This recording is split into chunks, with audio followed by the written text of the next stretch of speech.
صبح کے وقت فجر کی نماز میں تشریف لائے. اب یہ مت سمجھنا کہ حضور علیہ السلام کو گناہ کر کے اذیت پہنچائیں گے, تکلیف پہنچائیں گے, پھر بھی قبر میں سکون سے سوئیں گے اور دنیا میں بھی سکون سے سوئیں گے. ہرگز نہیں. یہاں اللہ نے کسی کو منتخب کیا بطور عذاب, وہ بے نیاز. وہ ضروری نہیں ہے کہ سانپ ہی مسلط کرے, وہ انسان بھی مسلط کر سکتا ہے. انسان تو انسان ہے, اللہ بطور عذاب اولاد بھی مسلط کر سکتا ہے. اللہ اکبر. بے شمار ماں باپ ایسے ہیں جو اپنی اولاد کے بارے میں رو کر یہ کہتے ہیں کہ اگر یہ پیدا نہ ہوا ہوتا تو اچھا ہوتا. اللہ نے بطور عذاب تمہاری اولاد کو تم پر مسلط کر دیا. آپ سے پوچھنا چاہتا ہوں میرے بھائیوں, اگر آپ تکلیف اور مصیبتوں کا ذمہ دار دنیا کے بادشاہوں کو اور حکمرانوں کو سمجھتے ہیں اور آپ سوچتے ہیں کہ ان کو بدل دیں گے تو مصیبت چلی جائے گی, تو اولاد کو کیسے بدلو؟ کسی کی اولاد کو اللہ نے عذاب بنا دیا, کسی کی بیوی کو اللہ نے عذاب بنا دیا, کسی کی بیٹی کو اللہ نے عذاب بنا دیا, کسی کے داماد کو اللہ نے عذاب بنا دیا. اس کا مطلب یہ ہے عذاب کی مختلف شکلیں ہیں. اللہ اکبر. ارے کسی کے لیے تو نیند نہ آنا عذاب ہو گیا, کسی کے لیے نیند آنا عذاب ہو گیا, کسی کے لیے بھوک نہ لگنا عذاب ہو گیا, کسی کے لیے بھوک کا لگنا عذاب ہو گیا, کسی کے لیے اللہ اکبر بیماری کا نہ آنا عذاب ہو گیا, کسی کے لیے بیماری کا آنا عذاب ہو گیا. اللہ اکبر. عذاب کی مختلف شکلیں ہیں اور اللہ کے رسول کو گناہ کر کے اذیت پہنچاؤ گے. چھپ چھپ کر گناہ کرنے والوں, تنہائیوں میں گناہ کرنے والوں, بستروں میں لیٹ کر گناہ کرنے والوں, دریاؤں کے کنارے جا کے گناہ کرنے والوں, رات کی تاریکی میں گناہ کرنے والوں, دن کے اجالے میں گناہ کرنے والوں, سب سے چھپ سکتے ہو, رب سے نہیں چھپ سکتے, اللہ سے نہیں چھپ سکتے. اللہ اکبر. جب اذیت پہنچاؤ گے گناہ کر کے اس کے محبوب کو, تو اللہ اکبر پھر وہ تباہی لائے گا, وہ بربادی لائے گا. زمین کے اوپر کسی کو بھی مسلط کرے گا اور زمین کے اندر کس کو مسلط کرے گا؟ اللہ کے حبیب غیب دا نبی صلی اللہ علیہ وآلہ وسلم ارشاد فرماتے ہیں, فجر کے بعد حضور, بلکہ فجر کی نماز میں اللہ کے رسول تشریف لائے اور فجر کا سلام پھیرنے کے بعد اللہ کے رسول صلی اللہ علیہ وآلہ وسلم کی عادت کریمہ تھی کہ صحابہ کی طرف رخ کر کے میرے اور آپ کے آقا و مولا صلی اللہ علیہ وآلہ وسلم بیٹھ جاتے تھے اور میرے آقا پوچھا کرتے تھے, تم لوگوں میں سے کس نے کوئی خواب دیکھا ہو تو بیان کرو. صحابہ کرام اپنے اپنے خواب اگر دیکھتے تو وہ بیان کر دیتے, اور اگر کوئی خواب نہ دیکھتا تو اللہ کے رسول علیہ السلام نے دیکھا ہوتا تو آقا خود اپنا خواب بیان فرماتے. اللہ اکبر. آج کا دن اللہ کے حبیب علیہ السلام نے صحابہ سے فرمایا, اے میرے صحابہ, میں نے آج ایک خواب دیکھا. اچھا یہ بھی یاد رکھیں, ہمارا خواب اور حضور کا خواب دونوں میں فرق ہے. ہم خواب دیکھیں تو تعبیر کچھ کا کچھ ہو سکتی ہے اور کبھی کبھی اس کی تعبیر نہ بھی ہو سکتی ہے, کبھی اچھی بھی ہو سکتی ہے, کبھی بری بھی ہو سکتی ہے. بلکہ خواب دیکھنے والے پر بھی تعبیر ڈیپینڈ کرتی ہے. بلکہ خواب بیان کرتے وقت کتا آ جائے تو بھی تعبیر بدل جاتی ہے, بکری سامنے آ جائے تو بھی تعبیر بدل جاتی ہے, ہرا درخت آ جائے تو بھی تعبیر بدل جاتی ہے, کالی سفید چیز آ جائے تو بھی تعبیر بدل جاتی ہے, رات کو بیان کرو تو بھی بدلتی ہے, دن کو بیان کرو تو بھی بدلتی ہے. یہ علم رویا جاننے والے اچھی طرح جانتے ہیں. جنہوں نے سیدنا امام ابن سیرین کو اس عنوان پر اچھے سے پڑھا, انہیں پتا ہے کہ خواب کے حالات کیا ہیں, خواب کے معاملات کیا ہیں. مثال کے طور پر ایک ہی خواب ہے, اللہ اکبر, اگر گنہگار دیکھے, فاسق و فاجر دیکھے تو الگ ہے اور نیکوکار دیکھے تو الگ ہے. مثال کے طور پہ اگر کوئی دیندار دیکھتا ہے کہ میرے بدن پہ کوئی کپڑا نہیں ہے تو بشارت ہے کہ وہ جنت میں جائے گا, اور اگر کوئی مجرم اور گنہگار دیکھتا ہے کہ میرے بدن پہ کوئی کپڑا نہیں ہے تو یہ اس کے بے ایمانی کی دلیل ہے. اس طرح معبرین نے بیان فرمایا ہے, یعنی کہ خواب جو ہے وہ ایک لکھا ہوا نسخہ نہیں ہے کہ ہر ایک پر آپ بالکل یکساں چشمہ کر دے. جیسے ڈاکٹروں کی دوائیاں کہ سر درد ہو رہا ہو تو آپ جو ہے وہ پین کلیئرنگ لے لیں گے اور جو ہے وہ پین کو دفع کرنے کے لیے, درد کو دفع کرنے کے لیے کبھی یہ لے لیا کبھی وہ لے لیا.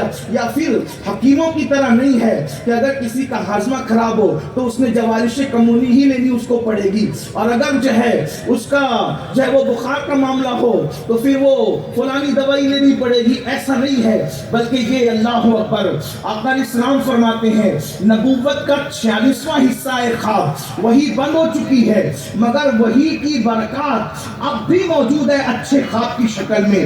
بہرحال لیکن نبی کا جو خواب ہوتا ہے وہ وہی ہوتا ہے.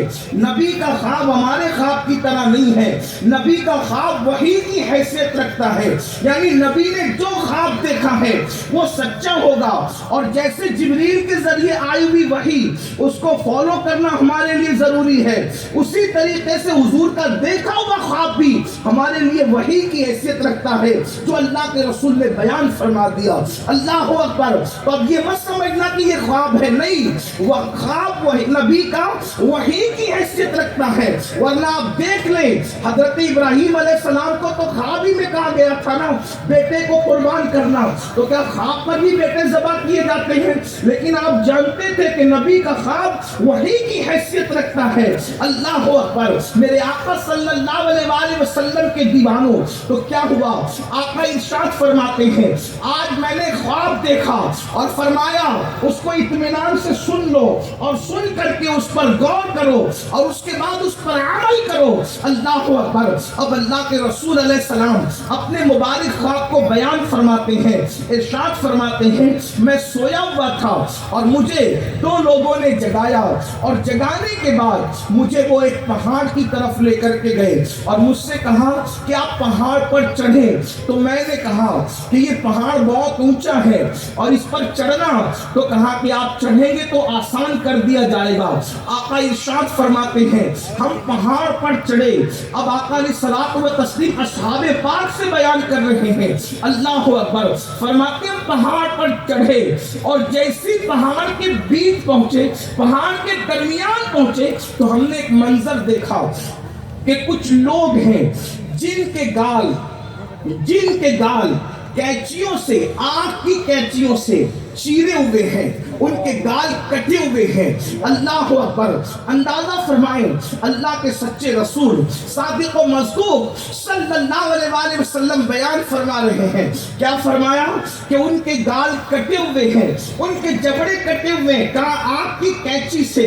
اللہ اکبر. اندازہ کر لیں لوگ کاش کہ اللہ کے رسول علیہ السلام کی جب تعلیمات کو پڑھ لیں, سب کی تعلیمات پر توجہ کی, آمنہ کے لال کی تعلیم پر بھی توجہ کرو, اپنے آپ پر رحم کرو. آقا ارشاد فرماتے ہیں کٹے ہوئے جبڑوں کو, کٹے ہوئے گالوں کو دیکھ کر میں نے پوچھا یہ کون لوگ ہیں؟ اللہ اکبر.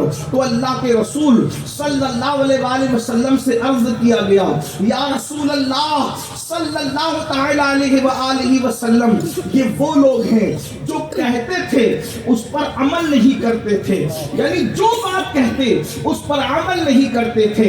مثال کے طور پر آج ہم کہتے بہت ساری باتیں ہیں لیکن عمل نہیں کرتے.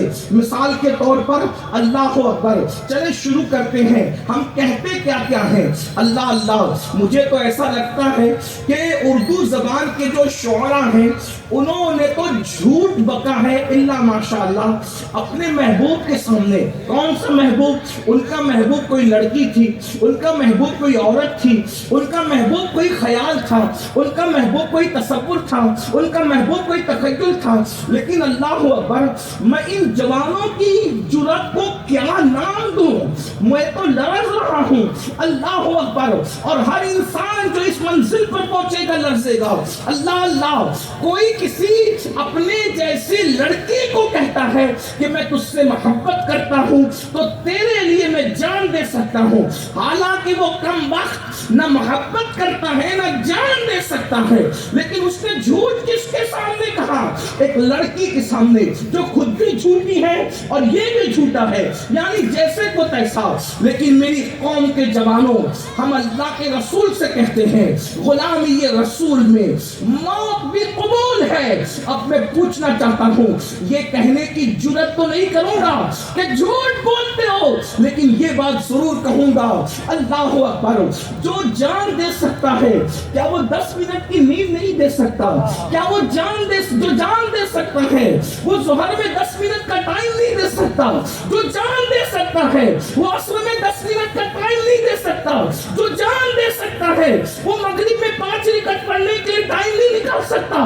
جو جان دے سکتا ہے وہ چند داڑھی کے بال نہیں رکھ سکتا؟ مجھے بتاؤ، جو کہتے تھے اس پر عمل نہیں کرتے تھے، مجلسوں میں تو لبیک کے نعرے بہت لگاتے ہو، مجھے کسی نعرے سے اختلاف نہیں، جو بھی سنیوں نے ایجاد کر رکھے ہیں، مجھے کسی سنی سے نہ اختلاف ہے، نہ کسی سنی کے کسی شرعی نعرے سے اختلاف ہے، لیکن ایک بات پوچھنا چاہتا ہوں، لبیک کا مطلب کیا ہے؟ لبیک یا رسول اللہ، یا رسول اللہ میں حاضر ہوں۔ کہاں حاضر ہو؟ فجر میں نبی کا منادی کہہ رہا ہے حی علی الصلاۃ حی علی الفلاح الصلاۃ خیر من النوم، کہاں حاضر ہو؟ بتاؤ کہاں حاضر ہو؟ کہتے ہو ہم حاضر ہیں، میرے بھائی جلسے کے سوا ہم کہیں حاضر نہیں ہیں، ہم ہر جگہ غیر حاضر ہیں۔ تو جو قوم اپنے نبی کی بارگاہ کے اندر اتنی بے باک ہو جائے کہ وہ خلاف واقعہ بات کرے، اللہ اکبر، اس قوم کا پھر انجام کیا ہوگا؟ ہم اس کی گالوں کو کیچو سے کاٹا گیا ہے، بلکہ یہاں مجھے تو امام اہل سنت یاد آئے ہیں، اللہ اکبر، 14ویں صدی کے بعد امام اہل سنت ہماری ہر محفل کا رنگ ہو گئے ہیں، اللہ اکبر، اہل سنت کی پہچان ہے امام اہل سنت۔ ایک مرتبہ آپ خود بڑے اچھے شاعر تھے،